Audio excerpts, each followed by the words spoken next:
Hola, ¿cómo están? Bienvenidos a un nuevo capítulo de Comperas y Finanzas. Y este capítulo es un capítulo muy especial, un capítulo pensado solamente para ustedes. Y si les llega a encantar esta dinámica, déjenlo en los comentarios, recuerda suscribirte para que lo hagamos una vez al mes.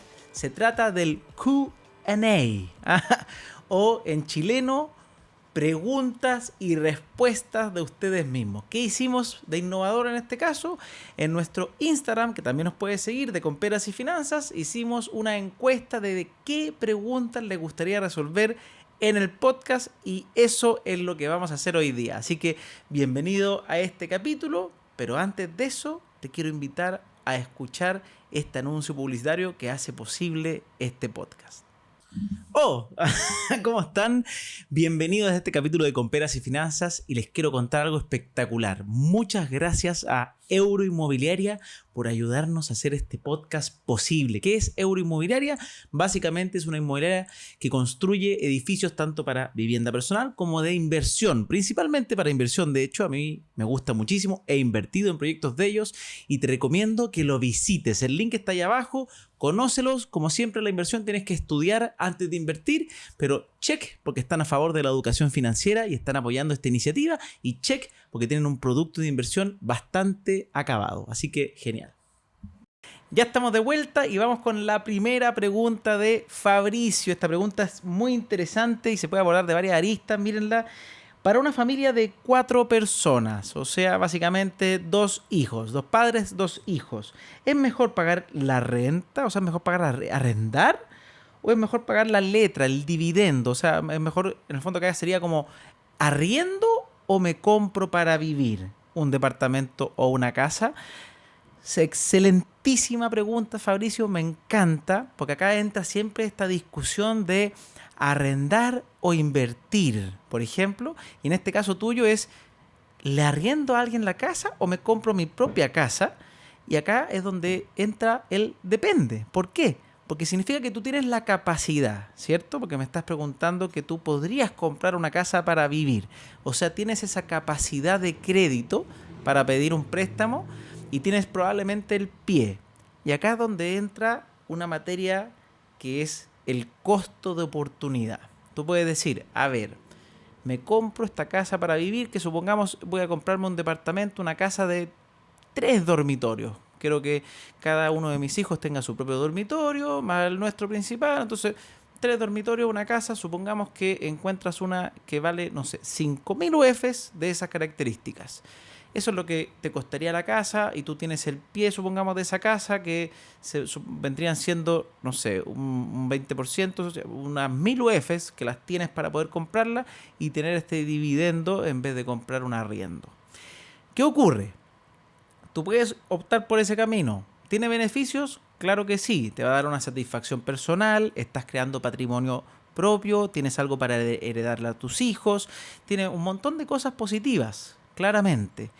Pero acá empieza el costo alternativo. ¿Qué pasaría si esas 1.000 UFs, en vez de comprarlas en una casa propia, tú las inviertes en 2 propiedades de 2.500 UFs cada una? O sea, las mismas 5.000 UFs que tenías pensadas, las diversificas en 2 propiedades más pequeñas, pagas las 500 UFs en cada uno de ellos para poder acceder al pie. En el fondo te gastan lo mismo, supongamos, y esos departamentos los tienes en arriendo. ¿Qué va a ocurrir? Acá obviamente uno tiene que aprender a comparar, pero lo más probable, normalmente cuando uno tiene el ojo de inversionista, es que esas 2 propiedades que elegiste de inversión sean más rentables que la propiedad que tú habrías comprado para ti para vivir. Es muy usual que pase eso, y además que en la casa propia también es común que uno, al meterle tanto corazón, le mete gastos. Ustedes no saben la cantidad de historias que conozco de personas que compraron su casa propia, y si bien lograron hacer un buen negocio porque la vendieron cuando subió valor con el tiempo y se cambiaron a otra casa, igual me dijeron, Pancho, pero yo me di cuenta que amigos que se habían comprado departamentos de inversión sacaron mucho más. ¿Por qué? Porque yo le quise hacer un quincho a mi pinta, porque yo quise construirla, le boté una pared para hacer una cocina más linda, y le meten cosas a la casa porque es propia.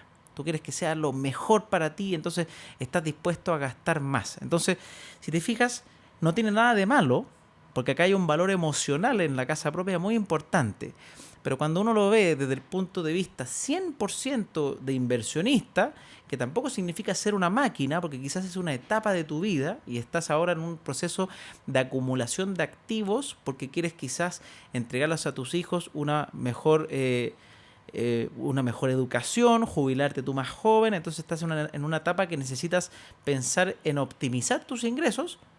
Puede ser que comprar la casa propia no sea tan eficiente desde el punto de vista como negocio y comprar estos otros departamentos de inversión sean más rentables y al final te generen un mayor retorno al momento de vender y quizás después te compras una casa propia incluso con más dinero. Entonces, esa es la respuesta que a mí me gusta dar. Acá no hay una correcta o incorrecta, sino que depende. Si tú estás en la casa propia y te entrega una seguridad, te entrega algo realmente importante emocionalmente hablando, puede ser que sea mejor que una inversión. Si tú solamente ves números, lo más probable es que te vas a inclinar por seguir arrendando y ocupar esos créditos para comprar casas que te las arrienden.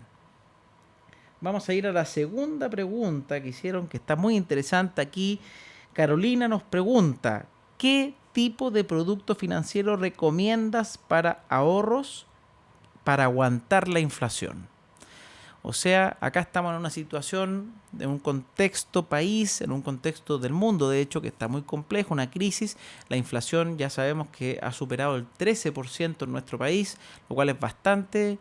Bueno, ahí me saco el sombrero por las personas que logran aguantar países con inflaciones sobre el 80%, que básicamente tu plata vale muy poquito cada año, pero en nuestro país, por lo menos en Chile, tenemos una inflación hoy día superior al 10%, que obviamente nos pone los pelos de punta, porque uno ¿qué es lo que ve? Que todo está más caro y que te alcanza para menos y que el sueldo no sube en la misma proporción que suben los precios del supermercado.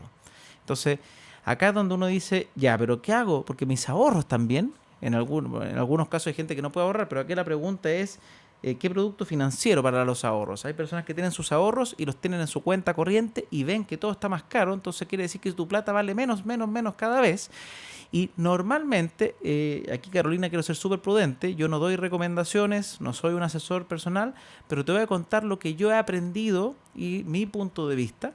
Normalmente lo prudente en el mundo del ahorro, y en este caso en momentos de crisis y recesión, se llama la renta fija. La renta fija, dícese, todo lo que son instrumentos de deuda, bonos, depósitos a plazo, o sea, todo instrumentos en UF también. Ese tipo de instrumentos son instrumentos que son de protección. No se piensa en ganarle a la inflación de forma abrupta, pero por lo menos sí te protege ante este escenario inflacionario. A veces obviamente uno puede incluso encontrar instrumentos que le ganan a la inflación. Existen famosos instrumentos en distintas corredoras de bolsa, como por ejemplo, no sé, hay varias, pero pueden buscarla ustedes en Google, un BTG Pactual, un Nevasa y así, hay varias más, hay más de 15 corredoras, 20 corredoras de bolsa en nuestro país que tienen productos que son estructurados y entregan, por ejemplo, UF más 1%, UF más 2%. Incluso hay cuentas en algunos bancos, depósitos a plazo, que están en UF más 2, UF más 3. Entonces es súper interesante ese tipo de productos, te ayudan a protegerte de la inflación efectivamente. Y si bien hay personas que dirán, oye, pero Francisco, qué latero, a mí me gusta el riesgo, yo quiero ganar, quiero multiplicar el dinero. Bueno, obviamente va a depender de tu perfil de inversión, pero si tú quieres protegerte, esa es la recomendación de productos más de protección ante este escenario. Y lo otro, cuando uno dice, ya, yo quiero invertir en renta variable, bueno, hay que asumir los riesgos de la renta variable, como cuáles, por ejemplo, hoy día mismo que estoy grabando este podcast, o sea, ayer de hecho, fue la noticia de la Fed, y la gente en la renta variable en un solo día perdió más de un 2%, más de un 3% incluso, imaginen, en un solo día. ¿Por qué? Porque la renta variable está muy expuesta a los anuncios que haga el mercado y a varios fenómenos que están pasando en este minuto. Así que eso es lo que te puedo decir. Vamos con la pregunta número 3, que está también muy buena, de Ignacio. ¿Qué es recomendable para una persona muy joven que quiere empezar a invertir Ignacio, me encanta esta pregunta porque a mí me encantaría que la educación financiera parta desde el colegio, ojalá desde el jardín. ¿Por qué no crear el mazapán financiero? En vez de una cuncuna amarilla, ¿por qué no una cuncuna endeudada? Y te enseñamos a aprender desde cómo cuidarse financieramente desde chiquitito. Me encantaría. O sea, si tú eres joven y estás en una etapa que estás interesado en tus finanzas personales, yo te diría que tú lo que tienes hoy día, más que yo, probablemente, obviamente nadie sabe cuándo se va a morir, pero tú tienes más tiempo que yo. Y el tiempo es un recurso finito, muy bonito, que hay que aprovecharlo. Y obviamente tú puedes pasarlo bien, tener todos tus propios panoramas, pero dentro de ese tiempo ponle un espacio y un espacio prioritario a la educación financiera. No es necesario que partas invirtiendo ya. Obviamente puedes partir invirtiendo de a poquito para también ganar experiencia, pero lo que más puedes hacer ahora también es dedicarle tiempo. Ponte a escuchar, o sea, ya que estés escuchando este podcast, es algo extraordinario, Ignacio, así que lo encuentro genial. Y así como estás escuchando este podcast, existe un montón de información en internet que te puede guiar a aprender de inversiones. Nosotros hemos hecho varios capítulos. Si quieres aprender, por ejemplo, de fondos de inversión, puedes irte al capítulo con Héctor Gómez, o sea, con Fernando Gómez. Si te quieres aprender un poquito de criptomonedas, te vas al capítulo con Guillermo Torrealba, y así puedes ir aprendiendo. Y si te gustan esos exponentes, empezar a buscar dónde trabajan, qué información entregan, ir a ver sus blogs. Entonces ahí puedes ir a empezar a aprender y empezar a invertir en cada uno de ellos. Pero el tema es comenzar, hacerte el hábito, ¿ya? Ese es muy bueno. Te recomiendo un libro que se llama Hábitos Atómicos. Lo puedes comprar, lo puedes googlear. En Spotify, de hecho, está de forma gratuita. Entonces, si te gusta aprender a hacer nuevos hábitos, ese libro te puede ayudar muchísimo. Respuesta para Nicolás. Pregunta, ¿mejores plataformas de inversión? Me encantaría saber cuáles son las mejores, pero no me da el tiempo para estudiarlas todas. Y si tú te pones a poner reviews en internet, todas tienen, y hay distintos rankings con distintos ganadores, pero hay algunas que se repiten que uno puede tenerlas en mente. Por ejemplo, si tú estás pensando en plataformas de tipo broker, existen dos grandes estadounidenses que se llaman Interactive Brokers y TD Ameritrade, que son muy reconocidas mundialmente. Por ejemplo, si estamos hablando de fintechs que están acá en Chile, hay varias que están liderando o que están tratando de liderar la carrera. Entonces tienes plataformas del estilo, por ejemplo, Racional, tienes plataformas del estilo Fintual, que son más de inversión más pasiva, tienes fintech como Clever, Soy Focus. O sea, hay un montón de plataformas que están tratando de ganarse este espacio. Y también tienes las corredoras de bolsa más tradicionales o las AGF más tradicionales. Tienes también a Singular AGF, tienes a un Nevasa, un Vector Capital. Entonces, hay muchas plataformas y te recomiendo partir con las que son reguladas por la CMF. Ese puede ser un buen indicador inicial, que por lo menos al estar regulada, tú sabes que está por lo menos siendo supervisada, que está haciendo sus procesos y que está entregando la información de manera correcta. Entonces puedes partir por ese indicador y después ir eligiendo, porque ni siquiera es como que una fuera mejor que otra, porque va a depender en qué. Hay algunas que entregan mayor servicio personalizado, hay otras que son más tecnológicas para las personas que no quieren nada, no quieren ni siquiera que te hable una persona y es todo online. Entonces va a depender un poquito de los gustos que tú tengas, de cómo usas tu plataforma. Así que te recomiendo que partas con las que estén reguladas por la CMF y vayas buscando dependiendo de lo que te guste, si son chilenas, si son extranjeras, y así vas a ir llegando a algunas tres. Sí, lo que sí, créeme que las más buenas normalmente se van repitiendo en distintos lugares. Miren, esta pregunta muy buena. Rodrigo, no sé qué preguntó, nos preguntó que nos preguntó. Pero la dejo igual porque, Rodrigo, te recomiendo que si quieres poder resolver tus dudas, las hagas correctamente. Aquí, el Checho o IB Checho. Miren esta pregunta. ¿Podrías explicar en detalle? Acá me están pillando. Mira, que puedes preguntar en detalle cómo calcular el valor intrínseco de una acción, por favor. Lamentablemente esa respuesta no te la puedo dar porque yo aún no invierto haciendo un análisis fundamental intrínseco de una acción. En el mundo accionario yo estoy en pañales, estoy aprendiendo, ya lo estoy haciendo porque me encanta, y de hecho estoy a punto de tomar un curso de una persona que la pueden buscar, googlear, se llama Tomás Casanegra, porque quiero aprender de este tema, porque me ha ido gustando cada vez más. Entonces, obviamente uno parte estudiando o viendo videos gratuitos, que es lo que más me llama la atención, entendiendo ciertas cosas, ciertos valores, el valor libro versus el valor bolsa, como la liquidez de la acción, pero eventualmente cuando dije, ya, ¿sabéis qué? Quiero empezar a entender mejor, porque yo también obviamente una cosa es lo que yo iba estudiando, más me iba guiando, como todavía no quería aprender tanto del mundo accionario, que lo que hacía yo, me guiaba también en las personas que sé que son muy buenas en esto. Entonces yo sigo las cuentas como de Tomás Casanegra en Twitter o Value Investment en Instagram, a quien además soy amigo. Entonces yo le preguntaba, oye, estoy mirando estas 5 acciones, ¿cuáles te gustan a ti? Obviamente él me decía, Francisco, yo no doy recomendaciones, que es lo obvio, está bien que lo diga, pero te diría que estas dos andan bien y yo ya con lo que tú me dices, más lo que yo creo, estamos. Entonces hoy día, más que pedir recomendaciones, quiero aprender a analizarlas yo, y así como voy a aprender yo, quizás te recomiendo, si es que este curso me va bien, te lo voy a recomendar. Tengo que tomarlo primero, pero me han hablado muy bien de él. Lo que sí me comprometo, gracias a esta pregunta, es que voy a invitarlo a un capítulo de podcast a hablar solamente de eso, valor intrínseco, así que de esta pregunta sale un capítulo. Respuesta a Coté. ¿Qué me recomiendas? Coté, aquí estás. ¿Qué me recomiendas? Si quisiera comenzar a emprender en asesorías financieras. Mira, quiero emprender en asesorías financieras. Ya, si yo quiero asesorar financieramente algo, primero que todo tienes que certificarte.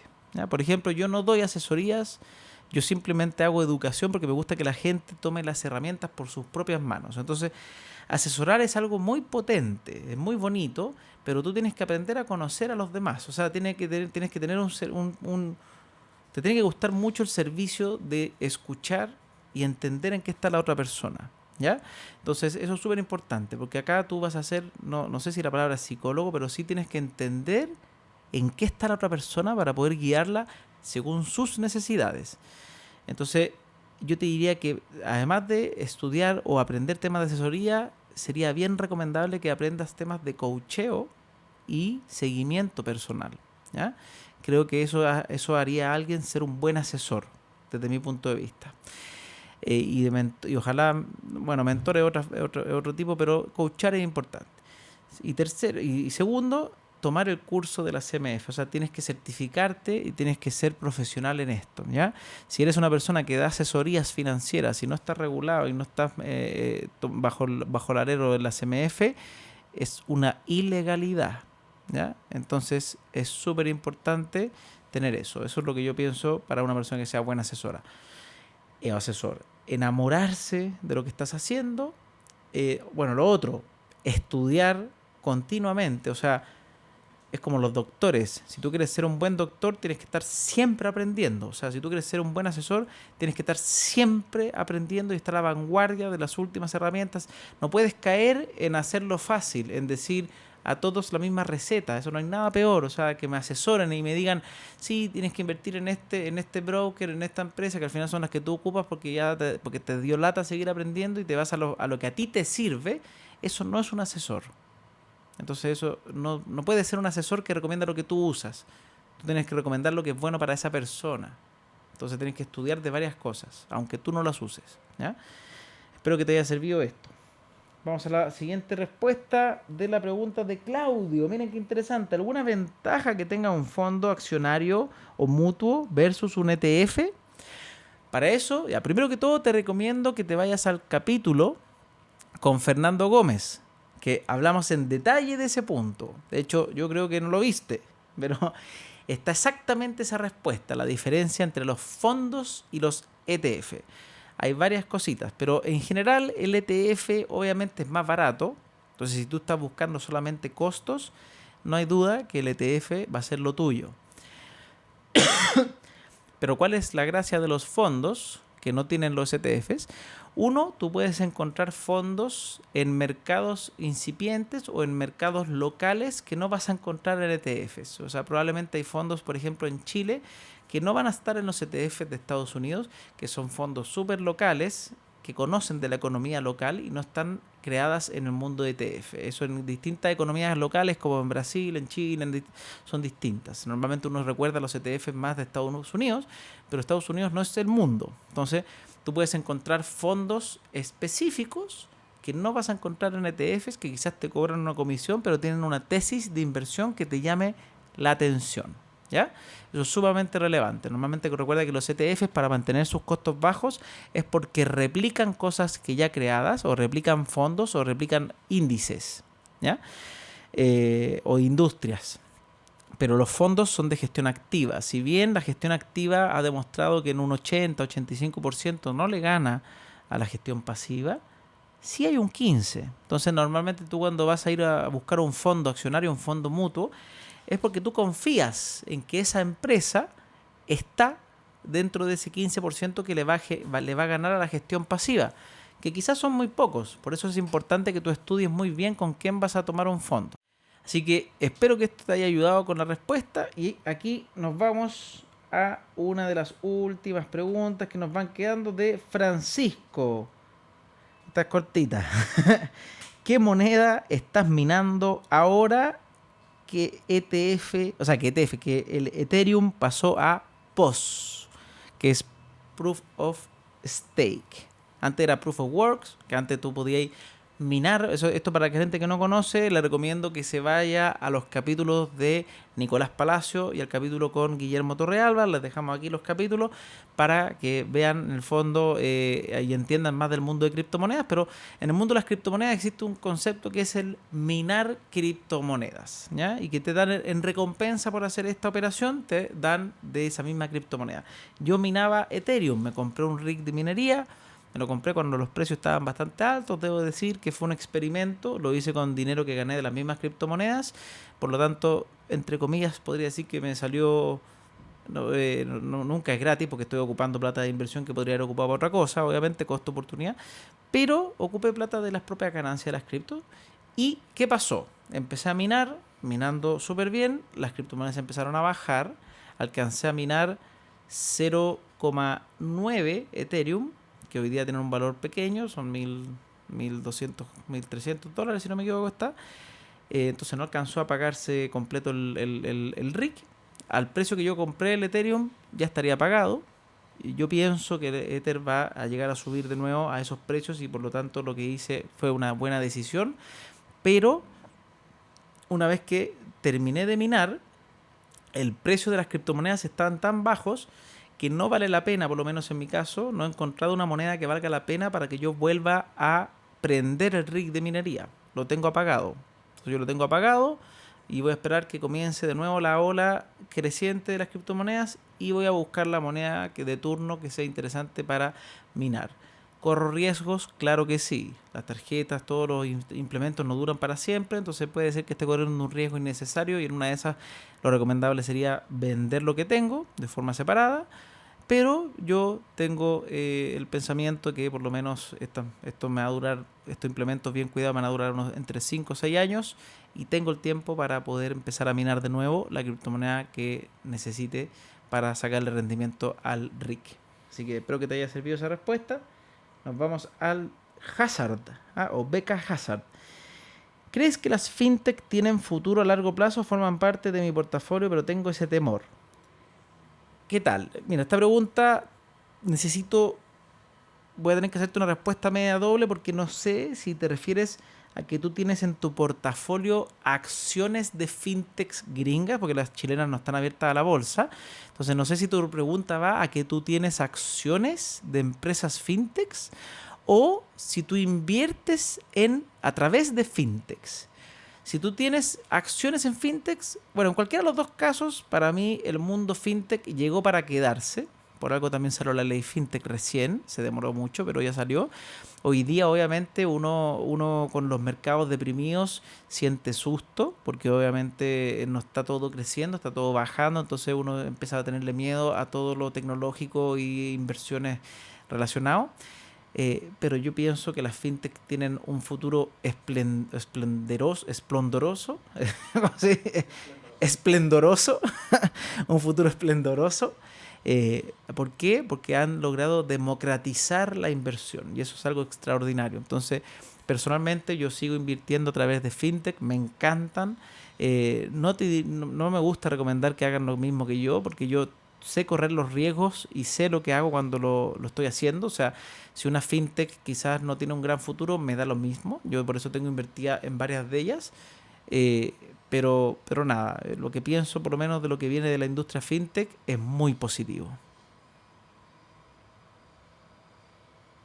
Y la última pregunta la hace Vicente. ¿El término pignorar se puede aplicar en Chile o es solo de España? Término pignorar. Pignorar básicamente es que tú ocupas un activo que tú tienes para pedir un préstamo al banco en base a eso. ¿Por qué está de moda esto? Porque hay unos videos corriendo, hay unos videos dando vueltas que se hicieron famosos, como de la típica persona que dice, oye, yo tengo $1.000.000 y ¿qué harías con tu $1.000.000? Y te dicen, ¿cómo piensan los millonarios? Y con esas voces así como de hazte rico fácil. Entonces dicen como, yo tengo $1.000.000, ¿qué harías con eso? Qué pregunta. Yo pondría esa plata en el banco y lo haría pignorar para que me presten más plata y mi plata la dejaría en el banco y ocuparía la plata del banco para comprar otra cosa. Entonces soy multimillonario porque tengo mi $1.000.000 en el banco y además tengo otro millón que lo estoy ocupando en otra cosa. Entonces, esos videos obviamente se corre la voz y todo el mundo piensa que listo, encontró la panacea, todos los millonarios pignoran y aquí está el hacerse rico sin plata propia. Por eso está de moda el término pignorar. Acá en Chile sí se puede pignorar, obviamente no se usa ese mismo término, pero por ejemplo cuando tú pides un crédito fines generales, estás pignorando tu casa. Estás pidiendo un crédito para uso personal donde tú dejas en garantía, porque el pignorar tú estás dejando una garantía. Esa gente que pide plata con su plata está dejando su plata en garantía al banco. No puede llegar y sacar. Entonces deja, si un español o en cualquier país pide un préstamo es porque el banco sabe que tiene a dónde recurrir si es que no se lo devuelve. ¿Ya? En este caso tú puedes pedir un préstamo, ¿ya? Hipotecario con tu casa que la dejas en garantía. Y esa plata la ocupas para pagar otra casa. Y ahí empiezas a incrementar tu patrimonio. El tema es que no es tan mágico, porque la gente cuando pigora y pide plata prestada, le están cobrando intereses. Y esa parte del cuento no se cuenta mucho. ¿Cuál es la gracia? ¿Y qué es lo que hacen estas personas que piden plata prestada y ocupan la deuda a su favor de forma correcta? Porque obviamente la deuda puede ser muy bien ocupada, como puede ser muy nefasta. Cuando alguien te diga, oye, todos los millonarios se endeudan, tú le podrías responder, qué interesante, resulta que el 80% de Chile está endeudado, deben ser todos millonarios. Y no lo son. ¿Por qué? Porque la deuda también es muy mala, pero nefasta. Ha sido lo que ha acabado a miles de familias que no saben ocupar la deuda. ¿Ya? Entonces la deuda no es buena, pero tampoco es mala, ojo. La deuda es un elemento que está disponible, que muchas personas lo ocupan para salvarse de ciertas situaciones, pero la ocupan y pagan intereses donde quien gana obviamente es el que presta. El negocio financiero es muy bueno. Prestar plata y que te paguen intereses es muy buen negocio para quien lo hace. ¿Ya? Entonces, si tú tienes la posibilidad de ocupar la deuda de manera positiva, ¿qué quiere decir esto? Ocupar una deuda para comprar o invertir en algo donde ese retorno sea superior y superior de forma significativa a la deuda, a la cobro que te están haciendo. ¿Qué quiere decir esto en términos simples? Supongamos que tú pides 1.000.000 prestado, ¿ya? Y a ti te van a cobrar 1.100.000. O sea, te van a cobrar un 10% por ese millón. Pero tú a ese millón le logras sacar 2 millones porque haces algún negocio, compras algo y lo vendes, lo que sea, pero tú le sacas el doble, tú ocupaste bien la deuda. El tema es que hay gente que pide el millón, se lo consume completo y después tiene que pagar el 1.100.000 y no tiene de dónde sacar ni siquiera para pagar el millón que debe, pero ya debe 100 más. Y eso genera incluso multas, intereses y que de 1.100.000 que debía termina debiendo 2, 3 millones. Entonces el término pignorar es básicamente dejar algo en garantía para pedir un préstamo. Entonces tú haces plata con plata, ¿ya? O haces plata con tus activos. Lo importante es que se ocupen bien, o si no, estás consumiendo de mala manera y estás dejando en garantía de forma negativa tu capital. Así que espero que con esto las preguntas hayan quedado respondidas. Más que nada también les haya encantado este capítulo. Recuerden dejar en sus comentarios si les gustó esta dinámica de Q&A o de preguntas y respuestas. Suscríbete y no olvides darnos ideas si es que te gustaría alguna temática que no hemos abordado aún. Así que nos vemos en un próximo capítulo de Con Peras y Finanzas y adiós.